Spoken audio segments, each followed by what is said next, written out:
ഈ പാലക്കാട് ഉപതെരഞ്ഞെടുപ്പിൽ അന്ന് ഈ തെരഞ്ഞെടുപ്പ് നേരിട്ട് നയിച്ചത് സുരേന്ദ്രനാണ്. അപ്പോൾ ആ തോൽവിയും സുരേന്ദ്രന്റെ പെട്ടിയിലേക്കാണ് വന്നിരിക്കുന്നത്. അദ്ദേഹത്തിന് ഏറ്റെടുക്കാൻ സാധ്യത കുറവാണല്ലോ. ഇപ്പോഴും എടുത്തിട്ടില്ല. അദ്ദേഹം പറയുന്നത് ഉപതെരഞ്ഞെടുപ്പുകൾ ഒരിക്കലും BJP മുന്നേറ്റം ഉണ്ടാക്കിയിട്ടില്ല.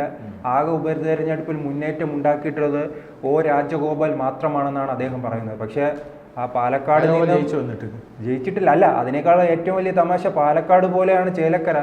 അവിടെ 10,000-ലധികം വോട്ട് വർദ്ധിപ്പിച്ചിട്ടുണ്ട്. അതാണ് ഇദ്ദേഹം പറയുന്നതിലുള്ള വ്യക്തതക്കുറവ്. പാലക്കാട് വർദ്ധിപ്പിക്കാൻ കഴിഞ്ഞിട്ടില്ല. ചരിത്രത്തിൽ തന്നെ BJP രാജഗോപാൽ അല്ലാതെ ആരും വോട്ട് വർദ്ധിപ്പിക്കില്ലെന്നായിരുന്നു സുരേന്ദ്രന്റെ പ്രസ്താവന. മറിച്ച് ചേലക്കര പോകുമ്പോൾ ഇതിൽ നിന്ന് വ്യത്യസ്തമായ അദ്ദേഹത്തിന്റെ മുൻപിൽ തന്നെ വർദ്ധിപ്പിക്കാത്തത് കൊണ്ട് എനിക്കും വർദ്ധിപ്പിക്കാൻ സാധിക്കില്ല. പിന്നെ ആ സ്ഥലത്ത് നിന്ന് ഇറങ്ങി പോകാൻ പറയണം. പിന്നെ നിങ്ങൾ എന്തിനാണ് അവിടെ പിടിച്ചിരുത്തിയത് എന്നുള്ളൊരു ചോദ്യമല്ലേ എല്ലാവരും ചോദിക്കുന്നത്. നിങ്ങൾക്ക് അങ്ങനെ ചരിത്രത്തിൽ എനിക്ക് അങ്ങനെ വർദ്ധിപ്പിക്കാനായിട്ട് സാധിച്ചിട്ടില്ല എന്നുള്ളൊരു സെറ്റപ്പാണ് നിങ്ങൾ പറയുന്നതെങ്കിൽ നിങ്ങൾ അവിടെ നിന്ന് ഇറങ്ങി പോകണം മിസ്റ്റർ എന്നുള്ളൊരു വാക്ക് മാത്രമേ നമുക്ക് ഇതിന് സമാനമായ പ്രസ്താവനയാണ് ഇദ്ദേഹത്തിന്റെ ഭാഗത്തു നിന്നുണ്ടാകുന്നത്. കൃഷ്ണകുമാർ കാരണം മെട്രോമാന് കിട്ടിയ വോട്ടൊന്നും എനിക്ക് കിട്ടില്ല, അത്രയും കഴിവല്ല. മെട്രോമാൻ ലോകമറിയപ്പെടുന്ന ഒരാളായിരുന്നു. പക്ഷേ വേറൊരു സംഭവം അവിടെ നിലനിൽക്കുന്നുണ്ട്. മെട്രോമാനെതിരെ ഷാഫി പറമ്പിലാണ് നിന്നത്. ഈ കൃഷ്ണകുമാറിനെതിരെ ആരാണ് നിന്നത്? രാഹുൽ മാങ്കൂട്ടത്തിലാണ് നിന്നത്. രാഹുൽ മാങ്കൂട്ടത്തിനെക്കാളും രാഷ്ട്രീയ പാരമ്പര്യമുള്ള ഒരാളാണ് കൃഷ്ണകുമാർ എന്ന് പറയുന്നത്. അതും പാലക്കാട് ജില്ലയിൽ കിടന്ന് പ്രവർത്തിക്കുന്ന ഒരാളാണ് കൃഷ്ണകുമാർ. പോരാത്തതിന് പാലക്കാട് ജില്ലയിൽ കൃഷ്ണകുമാറിനും ഭാര്യ മിനിമോൾക്കും കെ സുരേന്ദ്രൻ ജില്ല മുഴുവൻ തീരെഴുതി കൊടുത്തിരിക്കുന്നു എന്ന് 2000 മുതൽ തന്നെ അവിടെ പാലക്കാട് അതെ അവർക്ക് തീരെഴുതി കൊടുത്തിരിക്കുന്നു. പ്രവർത്തകർ തന്നെ പറയുന്നുണ്ട്. അങ്ങനെയുള്ള ഒരു മനുഷ്യന് ഈ ഒരു ചെറിയ ചള്ള് ചെക്കൻ, ഇപ്പൊ സുരേന്ദ്രന്റെയൊക്കെ ഭാഷ പറഞ്ഞ ചീള് കേസില്ലേ, അങ്ങനെയുള്ള ചീള് കേസായിട്ടുള്ള ആൾക്കാരുടെ കൂടെ മത്സരിച്ച് പോലും എന്തുകൊണ്ട് ജയിക്കാനായിട്ട് സാധിക്കുന്നില്ല എന്നുള്ളൊരു ചോദ്യം അതിഭീകരമായിട്ട് അവിടെ ഉണ്ട്. അതിനേക്കാൾ ഏറ്റവും പ്രധാനപ്പെട്ട 2016 ശോഭാ സുരേന്ദ്രന് 40,000 വോട്ട് കിട്ടിയിട്ടുണ്ട്. പിന്നെ 2016 മറിച്ചിതാ അവിടെ നിന്ന് എത്രയോ BJP മുന്നേറ്റം ഉണ്ടാക്കാൻ കഴിഞ്ഞിട്ടുണ്ട്. BJP ഇപ്പോൾ MP വരെ ഉണ്ട്. അത്രത്തോളം കേരളത്തിൽ 20% വോട്ട് MP ഉൾപ്പെടെ നേടാൻ കഴിഞ്ഞിട്ടും വീണ്ടും 2016 കാലഘട്ടത്തിലേക്കാണ് പോയിരിക്കുന്നത്. എന്നാ അന്ന് 40,000 കിട്ടി, ഇന്ന് 39 ലഭിച്ചോളൂ. അത്രയും ശക്തി കേന്ദ്രമായിട്ടുള്ള പാലക്കാട് പോലും കുറഞ്ഞത് 10,000 വോട്ടാണ്. അതാണ് BJP പിടിച്ചു കുലുക്കിയിരിക്കുന്ന ഒരു കാര്യം എന്ന് പറയുന്നത്. അപ്പോൾ അങ്ങനെ ഒരു തോൽവി BJPക്ക് വന്നത് ആണ് ഇപ്പോൾ ഏറ്റവും വലിയ തിരിച്ചടിയായിരിക്കുന്നത്. അവിടെ ജയിക്കും എന്നാണ് കെ സുരേന്ദ്രൻ പറഞ്ഞത്. കെ സുരേന്ദ്രൻ പറഞ്ഞ് എന്തെങ്കിലും ഒരു കാര്യം ഇതുവരെ ശരിയായിട്ടുണ്ടോ എന്ന് സന്ദീപ് വാര്യർ പറഞ്ഞത് വളരെ കറക്റ്റാണ്. കെ സുരേന്ദ്രൻ്റെ തുടക്കത്തിലെ പ്രസ്താവന ഞാൻ പറയട്ടെ. നോട്ട് നിരോധന സമയത്ത് എന്തായിരുന്നു? 2 ലക്ഷം നോട്ടുകൾ, അത്രയും നോട്ടുകൾ തിരികെ വരില്ല എന്ന് പറഞ്ഞു. എന്നിട്ട് എത്ര വന്നു? നോട്ട് നിരോധനത്തിൽ എന്ത് വന്നു നമ്മളെല്ലാവരും കണ്ടതാണല്ലോ. നോട്ട് നിരോധനത്തിൽ പൂർണ്ണമായിട്ടും നോട്ടുകൾ തിരിച്ചു വരുന്ന കാഴ്ച നമ്മൾ കണ്ടതാണ്. രണ്ടാമത്തെ കാര്യം, 50 രൂപയ്ക്ക് പെട്രോൾ കൊടുക്കുമെന്ന് പറഞ്ഞു. കിട്ടി. ഇപ്പോൾ കേരളത്തിൻ്റെ പെട്രോളിൻ്റെ വില 107 രൂപയാണ്. 50 രൂപയ്ക്ക് പെട്രോൾ കൊടുക്കുന്നത് ഞങ്ങൾ ആരും കണ്ടില്ല. കെ സുരേന്ദ്ര അത് പറയണം. കെ സുരേന്ദ്രൻ പ്രസിഡന്റ് ആയിക്കോ? 2021 33 സീറ്റ് ഞങ്ങൾ നേടും. 35 നേടും. അടുത്ത തവണ ഞങ്ങൾ അധികാരം 35 സീറ്റ് നേടിയാൽ നമ്മൾ സ്വനത്തി കളയും എന്നാണ് കെ സുരേന്ദ്രൻ പറഞ്ഞത്. 35 സീറ്റ് നേടിയാൽ ഞങ്ങൾ നേടിയിരിക്കുമെന്നും പറഞ്ഞു. മനസ്സിലായില്ലേ? നമ്മൾ മുഖ്യമന്ത്രിക്ക് വേണ്ടിയുള്ള മാജാർജി ഭവനിൽ കെട്ടി പണിതങ്ങ് ഇട്ടേക്കുക. നീണ്ടു നിവർന്ന് കിടന്നാൽ മതി മുഖ്യമന്ത്രിക്ക് എന്നാണ് കെ സുരേന്ദ്രൻ പറഞ്ഞിരിക്കുന്നത്. അപ്പം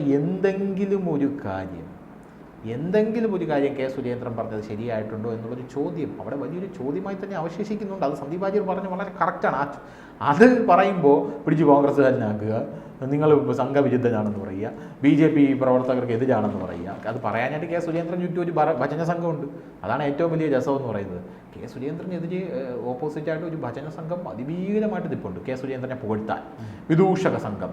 കെ സുരേന്ദ്രൻ മറ്റേ ഏതോ ഒരു സിനിമയുണ്ടല്ലോ, ഡാ തടിയ എന്ന് പറഞ്ഞൊരു സിനിമയിൽ നിങ്ങളുടെ പാർട്ടിക്ക് ഇപ്പോൾ പഴയ ശക്തിയൊക്കെ ഉണ്ടോ എന്ന് പറയുമ്പം നേതാവ് പിറകെ നോക്കിയിട്ട് ചാടറാന്ന് പറയും.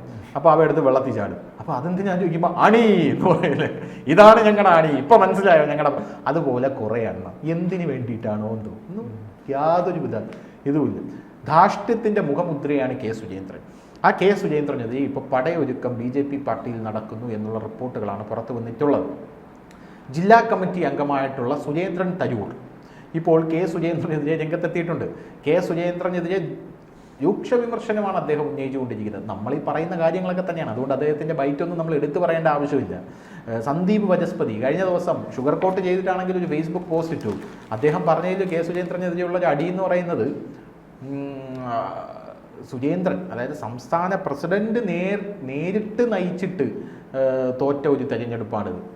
അവിടെയാണ് ഈ തെരഞ്ഞെടുപ്പിൻ്റെ ഗൗരവം വർദ്ധിപ്പിക്കുന്നത് എന്നാണ് സന്ദീപ് വചസ്പതി അദ്ദേഹം ഒരു ചാനൽ ചർച്ചയിൽ പറയുന്നതായിട്ട്, തെരഞ്ഞെടുപ്പിൻ്റെ അന്ന് 11 മണിക്ക് നിങ്ങൾ എന്നെ വിളിക്കണം, ഞങ്ങളുടെ വിജയത്തെക്കുറിച്ച് സംസാരിക്കുക എന്ന് പറഞ്ഞല്ലേ 11 മണിക്ക്.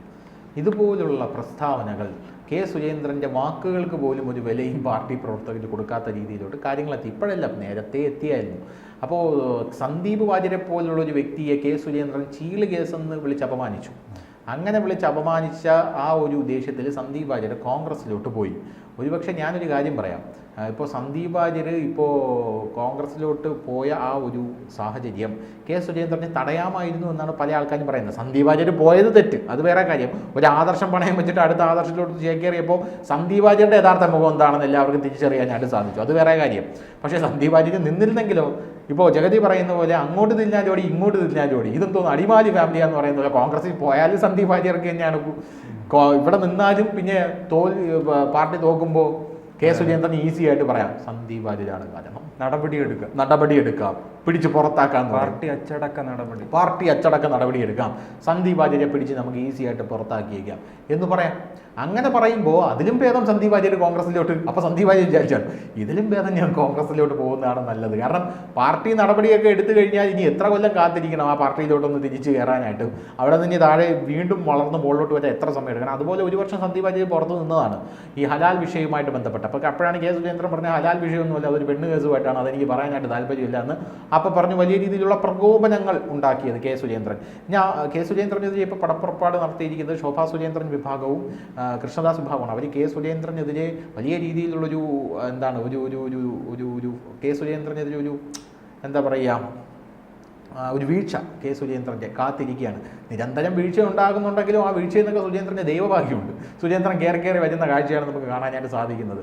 പിന്നെ 6 വർഷമാണ് ഒരു BJP പ്രസിഡന്റിന്റെ ടെന്യൂർ അഥവാ കാലാവധി. ഇദ്ദേഹം ഈ പ്രസിഡന്റ് ആയിരുന്ന സമയത്ത് BJPക്ക് ഒരു മുന്നേറ്റം പോലും ഈ ലോക്സഭയിൽ എന്തായാലും ഉണ്ടായിരുന്നു. ലോക്സഭയിൽ ഉണ്ടായത് അത് സുരേന്ദ്രന് മറ്റേ അതെടുത്ത് പൊൻതൂവൽ എന്ന കണക്കിന് തലയിൽ ചൂടേണ്ട യാതൊരു ആവശ്യമില്ല. അത് സുരേഷ് ഗോപി. അങ്ങനെയാണെങ്കിൽ നിയമസഭയിൽ വലിയ പരാജയം, ആകെ ഉണ്ടായിരുന്ന നിയമം പോയിട്ടുണ്ട്.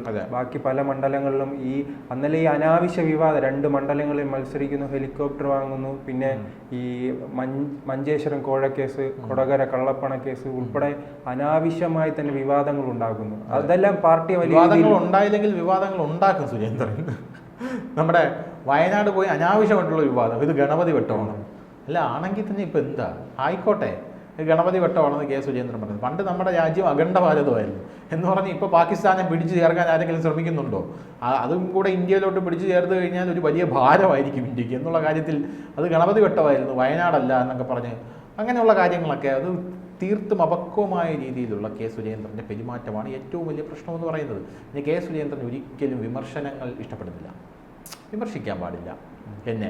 പിന്നെ സുരേന്ദ്രനെതിരെ നിൽക്കുന്ന ആൾക്കാരെ എല്ലാം ഒതുക്കുന്നതാണ് സുരേന്ദ്രൻ്റെ പരിപാടി എന്ന് പറയുന്നത്. ജയിക്കാൻ സാധ്യതയുള്ള ഏതെങ്കിലും സീറ്റിൽ ആരെങ്കിലും കയറി നിൽക്കുന്നുണ്ടോ എന്ന് നോക്കലാണ് സുരേന്ദ്രൻ്റെ പ്രധാനപ്പെട്ട പരിപാടി. അത് ശോഭാ സുരേന്ദ്രൻ എവിടെയൊക്കെ ജയിക്കാമായിരുന്നു. ശോഭാ സുരേന്ദ്രനെ പാലക്കാട് നിർത്തിയെങ്കിൽ ചിലപ്പോൾ ജയിച്ചേനെ, ചിലപ്പോൾ പറയാൻ പറ്റില്ല. ആറ്റിങ്ങൽ ശോഭാ സുരേന്ദ്രൻ നിന്ന് വോട്ട് ശതമാനം കൂട്ടി. അപ്പോൾ ശോഭാ സുരേന്ദ്രനെ അവിടെ നിന്ന് ഈസിയായിട്ട് എടുത്ത് മാറ്റിയിട്ട് മുരളീധരനെ അങ്ങോട്ട് കയറി നിന്നു. ജയിക്കുമെന്നാണ് വിചാരിച്ചത്, പക്ഷേ അത് തോറ്റുപോയി. ശോഭാ സുരേന്ദ്രൻ ഇപ്പോൾ ആലപ്പുഴ നിന്നിട്ടുണ്ട്. ആലപ്പുഴ നിന്നിട്ട് കായംകുളത്ത് ശോഭാ സുരേന്ദ്രൻ അടുത്ത തവണ MLA ആയിട്ട് നിന്ന് കഴിഞ്ഞാൽ MLA മത്സരത്തിൽ നിന്ന് കഴിഞ്ഞാൽ ചിലപ്പോൾ ജയിച്ചേക്കും. കാരണം കായംകുളത്ത് ശോഭാ സുരേന്ദ്രൻ നമ്പർ 1 ആണ് ലോക്സഭാ മണ്ഡലത്തിൽ ആ ബേസിസ് വെച്ച് നോക്കുകയാണെങ്കിൽ. അതുകൊണ്ട് തന്നെ അവരവിടെ നിർത്തത്തില്ല എന്നുള്ളത് 100% ഉറപ്പാണ്. അങ്ങനെയുള്ള കാര്യങ്ങളിലേക്കാണ് പാർട്ടി പോകുന്നത്. അതുകൊണ്ട് വയനാട്ടിലെ മണ്ഡലം കൊടുക്കുമായിരിക്കും, ഏതെങ്കിലും വയനാട്ടിലെ മണ്ഡലമോ ചിലപ്പോൾ മലപ്പുറത്ത് ഏതെങ്കിലും മണ്ഡലം കൊടുക്കാനൊക്കെ സാധ്യത. ലീഗിന്റെ ശക്തി കേന്ദ്രങ്ങളിലൊക്കെ ശോഭാ സുരേന്ദ്രനെ പറഞ്ഞില്ല. അത് വേറെ ഇതാണ്, ഇവർക്കും തലവേദന. അവിടെ പോയി വോട്ട് വർദ്ധിപ്പിക്കുമ്പോൾ ഇനി അവിടെ പുതിയ സ്ഥാനാർത്ഥി കൊണ്ടുവരുന്നത് അങ്ങനത്തെ ഒരു സെറ്റപ്പിലാണ് സുരേന്ദ്രൻ മുന്നിലോട്ട് പോകുന്നത്. എന്തായാലും സുരേന്ദ്രനെതിരെ വലിയ രീതിയിലുള്ള പടയൊരുക്കം തന്നെയാണ് പാർട്ടി നടക്കുന്നത്.